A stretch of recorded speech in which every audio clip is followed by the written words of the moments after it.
নমস্কাৰ, মোৰ নাম হিতেশ পাঠক। মই আমাৰ অসমৰ মৰমৰ অভিনেতা কিশোৰ দাসৰ ভিনিয়েক।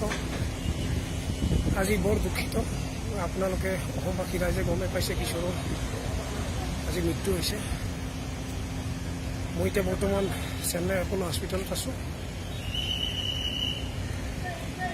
আমি তাৰ মৃতদেহটো অসমলৈ লৈ যোৱাৰ কাৰণে বহুত চেষ্টা কৰিলোঁ, কিন্তু এতিয়া আমি গম পালোঁ যে আমি অসমলৈ নিব নোৱাৰিম। আমি কনফাৰ্ম হৈ গ'লোঁ। গতিকে তাৰ সৎকাৰ আমি চেন্নাইতে কৰিব লাগিব, কাৰণ তাৰ মৃত্যুৰ সময়ত ক'ভিড পজিটিভ পোৱা গ'ল।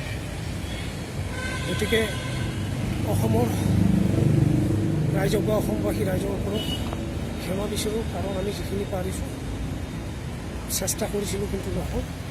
সেইটো আমিও কৰিব নোৱাৰোঁ। গতিকে আপোনালোকে ক্ষমা কৰিব। ধন্যবাদ।